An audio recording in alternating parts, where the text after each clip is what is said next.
Fala minha gente, sou o professor Gans e vamos falar um pouquinho hoje sobre cartografia.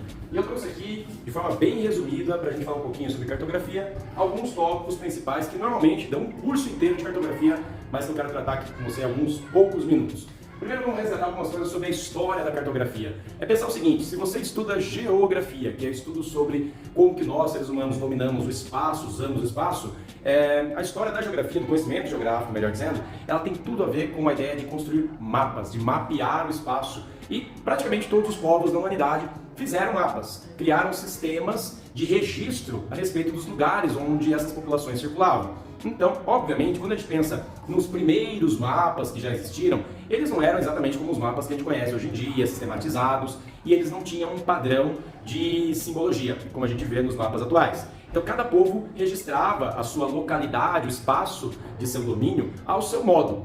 Aí, com o passar do tempo, principalmente aqueles grandes impérios da antiguidade, eles foram deixando formas mais padronizadas, até porque a construção de mapas ela tem muito a ver com a ideia de conquista territorial. Quando a gente retoma a construção da história da cartografia, a ideia de você produzir mapas sistematizados, ela tem muito a ver com a ideia de um grande estado que está conquistando mais e mais territórios e que precisa informar para o seu governo, para os seus funcionários, para os seus súditos, para aqueles que virão na sequência daquele grande imperador, daquele grande rei, qual é a extensão desse domínio que esse rei, que esse imperador está conquistando. A gente pode pegar vários exemplos, a gente pode pegar, sei lá, a expansão do império do Alexandre o Grande. Então, o Alexandre o Grande, ele é uma figura muito importante, por exemplo, para a geografia. Por quê? Porque ele foi aluno, ele foi, digamos assim, um grande aluno de um grande professor da antiguidade, que foi o Aristóteles. E o Aristóteles, entre várias outras coisas, também deu lá suas contribuições para a geografia, em especial para a produção de mapas. E o Aristóteles partia de uma visão grega do que seria o tamanho do mundo, que era uma visão bastante limitada. Então, por exemplo, o fim do mundo para os gregos, da época de Aristóteles, era ali o final do Império Persa, que se a gente fosse pegar um mapa mundi de hoje, está mais ou menos ali na proximidade de onde está o país Paquistão, isso em direção ao Oriente. Então o Alexandre o Grande, na medida que ele foi fazendo suas conquistas, e só há registros, ele conquistou o Império Persa e quis ir adiante, ele quis ir em busca do fim do mundo. E ele percebeu o seguinte, ele percebeu e registrou isso, que o mundo não acabava ali onde os gregos achavam que acabava o mundo, que é ali na região ali do Paquistão, divisa com a Índia. Então há um registro muito interessante da época da formação do Império Alexandrino, as suas conquistas na África, no Oriente Médio, de forma geral, no contexto europeu também. E claro, depois dele vem outros grandes impérios, o próprio Império Romano e por aí vai. Então, em cada momento ali da antiguidade, você tem uma construção de um registro sobre esses territórios conquistados. Muito da cartografia que a gente herdou veio desse processo, mas principalmente veio do processo de registros que foram sendo feitos na Europa, E em grande parte a cartografia moderna ela vai se afinar, se aprofundar a partir das expedições, das grandes navegações. Então ali perto de 1400 a 1500 você tem, partindo de Portugal e depois da Espanha, a ideia de fazer novas rotas comerciais para se chegar até a Ásia, aquela história que você já viu em aula de história, da busca das especiarias, da questão da interrupção da Rota da Seda com a conquista turca ali de Constantinopla e tudo mais. Então isso exigiu desses navegadores uma cartografia mais afinada, mais racional, o que é muito próprio do espírito ali do Renascimento, a ideia de uma aplicação de uma matemática de mais precisão, e vão surgir necessidades ali de cálculos matemáticos, de geometria plana, espacial, seno, cosseno. Então a gente vai ver o seguinte, a cartografia ela também anda muito junto com o desenvolvimento de algumas áreas matemáticas. Por quê? Porque a gente está trabalhando com a ideia de você tentar representar no papel, ou em algum tipo de plataforma, um universo que é muito grande, a superfície terrestre, que não é uma coisa muito simples. E é claro, a partir das grandes navegações, de lá para cá, a gente tem cada vez melhores tecnologias para poder fazer esse tipo de representação. Até chegar no século XX com o sistema GPS, que aí sim, com satélites espalhados aí orbitando o planeta todo, agora sim a gente tem como fazer ali registros muito mais precisos, muito mais próximos da realidade, das dimensões, das medições de áreas, proporções, continentes e tudo mais. E isso pensando não só no 2D, não só a ideia de para frente, para trás, para um lado, para o outro, ou pensando em norte, sul, leste, oeste, mas pensando também em termos de altitude. né, pensando em termos de altitude, na relação entre o nível do mar, né, e quantos metros, né, um relevo ele se afasta dessa linha que é uma referência que é o nível do mar. Beleza? Então a gente vai em algum momento tratar com detalhes tudo isso lá no canal, mas aqui a ideia é ser jogo rápido mesmo, só para a gente lembrar um pouquinho dessa história da cartografia. Em segundo ponto, vamos falar rapidamente dos elementos do mapa. Então todo mapa que se preze, pode observar, pode fazer 1000 buscas aí sobre mapas nas imagens, no Google, tanto faz onde você vai fazer busca, mas todo mapa que se preze tem que ter estes elementos. Tem que ter título, porque senão você não sabe do que o mapa está falando. Então o mapa político, ele tem que lá, mapa político de algum lugar, né? Ele vai colocar geralmente o quê? Que tipo de informação? Né? As linhas de divisão do estado, as linhas de fronteira do país em relação a outros países ali de um continente, por aí vai. Né? Se é um mapa de relevo, vai estar lá mapa de relevo, ou mapa da morfologia, da geomorfologia de não sei tal lugar, do estado tal, do país tal, da região tal, do continente tal. Tem que ter indicando qual que é a função daquele mapa, senão a superfície terrestre tem muita informação e a gente não sabe exatamente o que o mapa está dizendo. Tem que ter o título. E junto com o título também para indicar que tanto de cor é esse símbolozinho que está ali naquele mapa, tem que ter a legenda. Sem legenda a gente não sabe o que significa aquele monte de colorido. Tem gente que olha o mapa, tem lá uma área verde, o cara já pensa, opa, área de vegetação. Não, às vezes simplesmente é um mapa de relevo que está mostrando uma área ali de altitude mediana, né? Agora, vamos lá, fora isso, o mapa ele tem que ter orientação. Tem que ter uma rosa dos ventos, ou no mínimo, aquela setinha com um N, que indica o norte. E, detalhe, a gente está muito acostumado com mapas de origem eurocêntrica, né, que pressupõe a Europa na parte superior do mapa, né, e, portanto, o hemisfério norte para cima. Isso é o mais comum, por quê? Porque o registro cartográfico que a gente herdou, né, ocidental, ele vem da Europa e, portanto, segue essa tradição das convenções europeias. Mas nada impede que você tenha um mapa ali com o norte indicando também, né, para a parte inferior ou para baixo do mapa. Simplesmente você tem que pensar o desenho, né, do que está projetado também indicando para o norte. A orientação tem que estar correta. Pode estar para cá, tanto faz. Não importa, o norte não precisa estar para cima do mapa, tá? Desde que tudo esteja adequado. Escala. Escala é uma coisa muito importante que a gente vai falar no próximo tópico com mais detalhes. Então, só citando aqui que a escala tem que estar presente dentro de uma estrutura de mapa. E outra, a fonte. Quem produziu aquele mapa? Esse é um mapa feito pelo IBGE? Um mapa feito pelo instituto de uma faculdade na Inglaterra? É feito a partir de uma pesquisa de um pesquisador, sei lá, da Nova Zelândia? Quem é que gerou dados para alguém em algum lugar, né, algum cientista, algum designer, algum cartógrafo, reunir esses dados e produzir aquela imagem visual que é o mapa que a gente está utilizando? Sem a fonte, o mapa ele é, digamos, duvidoso, né? E vamos voltar aqui para o destaque para a escala cartográfica.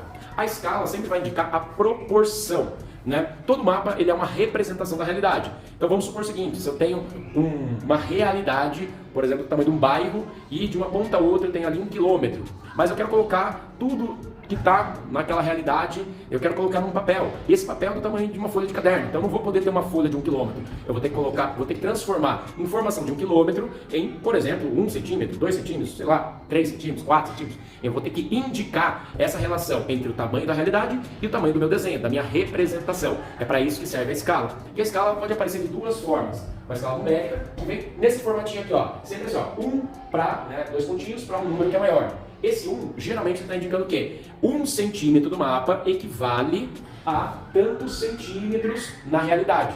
Só que, claro, a gente não costuma medir a realidade, o mundo aí fora, em centímetros. Você não fala assim, ó, vou chamar o Uber e do meu trabalho até minha casa são 1 zilhão de centímetros. Não, você fala assim, ó, são tantos quilômetros. E aí, é claro, para você colocar esse número aqui, o que você precisa fazer? Você precisa fazer conversão de centímetro para quilômetro, ou melhor, de quilômetro para centímetro para colocar aqui. Mais ou menos a mesma coisa, só que num outro tipo de visual é a escala gráfica, que geralmente você vê aquela reguinha aqui assim, ó, de 2 cores no mapa.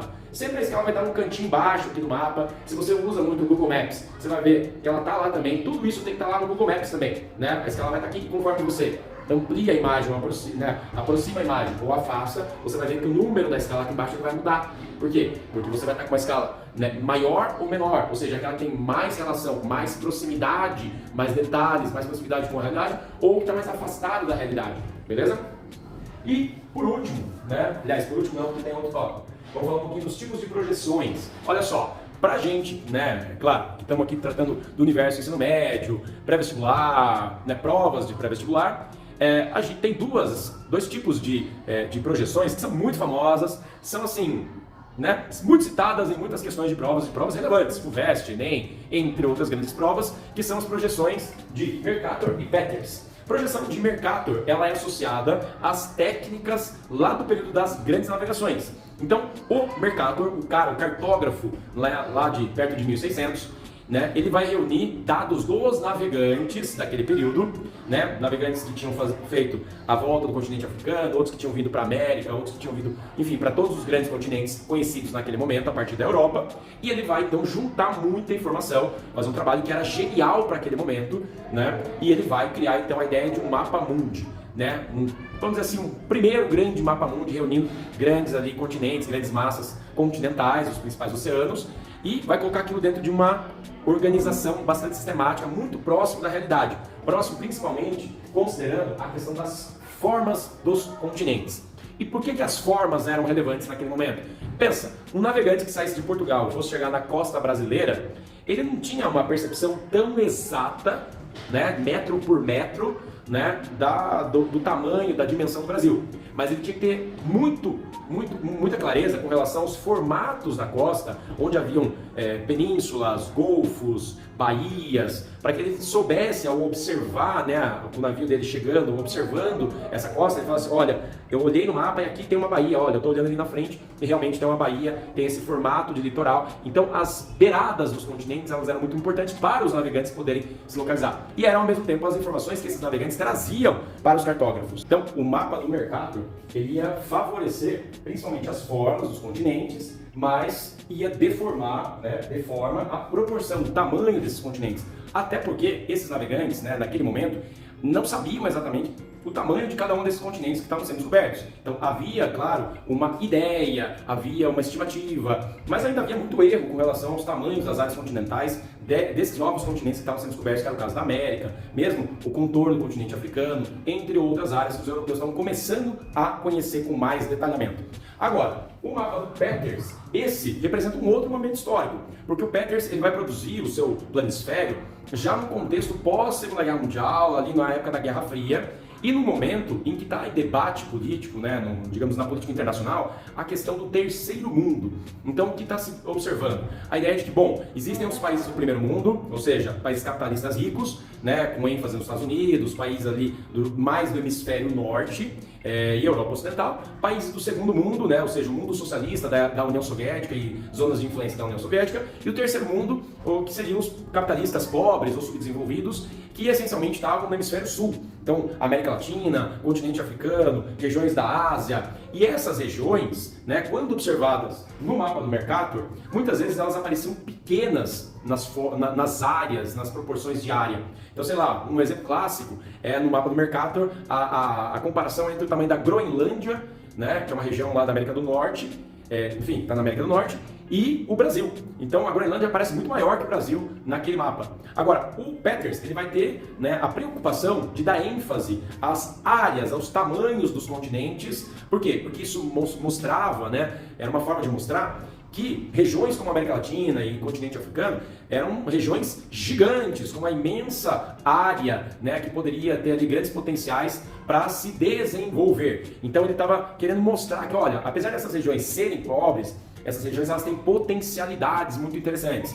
E ao mesmo tempo isso dava também uma questão de colocar um senso de realidade, porque você observava lá, olha, tá vendo o tamanho da América Latina? Olha o tamanho da Europa. Claro que a Europa ela tinha e ainda tem uma grande importância econômica, política, cultural, mas em termos de tamanho, proporção, ela era menor do que, né, assim, a Europa inteira é basicamente o tamanho do Brasil, um país da América Latina, né? Quando comparado com a África, então a África é muito maior que a Europa, né? Então o objetivo da projeção do Peters, ela era no sentido de mostrar que as áreas, ou seja, que as proporções entre os países estariam corretas, mas claro, numa escolha ali no momento de elaboração, acaba que as formas ficavam deformadas. É um mapa que facilmente você identifica, parece que ele foi esticado assim, né? Geralmente é esse aí que você localiza por aí. E por último, vamos falar de um negócio que é bem atual. Este ano de 2024, o IBGE, nosso Instituto Brasileiro de Geografia e Estatística, lançou um mapa que eu vou chamar aqui de brasilocêntrico, ou seja, um mapa onde o Brasil está bem no meinho do mapa. O que significa isso? E é claro, se o IBGE lançou esse mapa aí, né, ele mostra uma coisa que a gente já deveria até ter falado aqui. Os mapas, eles não são isentos. Todo mapa, ele tem ali uma, digamos assim, uma visão política sobre o mundo.